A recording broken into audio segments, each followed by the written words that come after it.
നമുക്കൊരു മെഴുകുതിരി ഉണ്ടാക്കാം. അത് തന്നെ അതിന് നമുക്ക് ആവശ്യം ഒരു കുപ്പി ഗ്ലാസ് വേണം. കുപ്പി ഗ്ലാസ് ആണെന്ന് നിർബന്ധമില്ല. ഏതായാലും ഒരു അങ്ങോട്ടും ഒരു കാണുന്ന ടൈപ്പ് ഒരു ഗ്ലാസ് ഉണ്ടെങ്കിൽ എടുക്കാതായിരിക്കും നല്ലേ.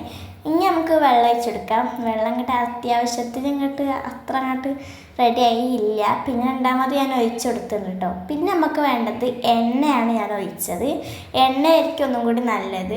നമ്മൾ ഈ വിളക്കൊക്കെ കത്തിക്കുമ്പോൾ എണ്ണയാണല്ലോ ഒഴിക്കുക. എണ്ണ ഒഴിക്കാം, അല്ലെങ്കിൽ സാധാ വെളിച്ചെണ്ണ ഒഴിക്കാം. ആരും സൺഫ്ലവർ ഓയിൽ ഒഴിക്കരുത്, അത് കത്തൂല കേട്ടോ.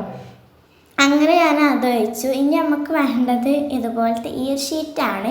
പക്ഷേ ഇത് നമുക്ക് തീരെ കറക്റ്റ് വട്ടത്ത് കിട്ടുകയാണെന്നുണ്ടെങ്കിൽ റെഡിയാവും. എൻ്റേത് കുറച്ച് ചെറുതായിപ്പോയി, ഒരു ഭാഗം ചെറുതും ഒരു ഭാഗം വലുതായിപ്പോയി വെട്ടിയത്. എന്നിട്ട് ഗ്ലാസ്സിനുള്ളിൽ വെച്ചിട്ട് അകപ്പാട് മുങ്ങി ചത്തുപോയി അതിൻ്റെ ഉള്ളിൽ നിന്ന്.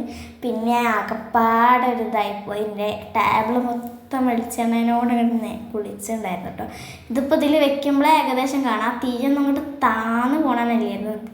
പിന്നെ ഞാൻ എങ്ങനെയൊക്കെ ഇതാക്കി കണ്ടോ, ആ ഒരു ഷീറ്റ് നേരെ ഉള്ളിലേക്ക് പോയി.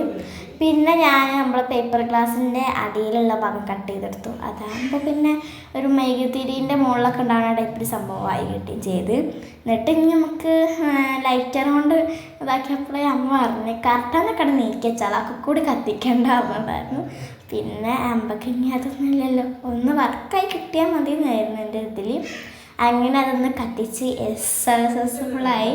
എനിക്ക് ചെറിയ ടെൻഷൻ ഉണ്ടായിരുന്നു, ഇത് കുപ്പി ഗ്ലാസ് ആയതുകൊണ്ട് പൊട്ടിത്തെറിക്കുമെന്ന്. അതുകൊണ്ട് തന്നെ ക്യാമറയൊക്കെ ഒന്ന് നീക്കി വെച്ചിട്ടുണ്ടായിരുന്നു ഞാൻ. അങ്ങനെ അത് സക്സസ് ആയതിൻ്റെ ഒരു വല്ലാത്ത സന്തോഷമായി. പിന്നെ വേഗം എടുത്ത് എന്താ വെച്ചിട്ടുണ്ടെങ്കിൽ അപ്പോഴത്തേക്കും എൻ്റെ ടാട്ടൻ ഒരു സാധനം ഉണ്ടാവും, അതുകൊണ്ടെങ്കിൽ ഫാൻ അങ്ങോട്ട് ഇട്ടു. അപ്പം ഞങ്ങൾക്ക് കൂടെ ഇനി ഇതാവേണ്ട വെച്ചാൽ പിന്നെ ഒരു അടിപിടി കഴിഞ്ഞ് ഫാനൊക്കെ ഞാൻ ഇതാക്കി റെഡിയാക്കി എടുത്തു. അപ്പോൾ ഇതാണ് ഫൈനൽ ലുക്ക്. ഇഷ്ടപ്പെട്ട ലൈക്ക് ചെയ്യാൻ മറക്കില്ല. എല്ലാവരും ട്രൈ ചെയ്ത് നോക്കി അഭിപ്രായം പറയണേ. ബൈ.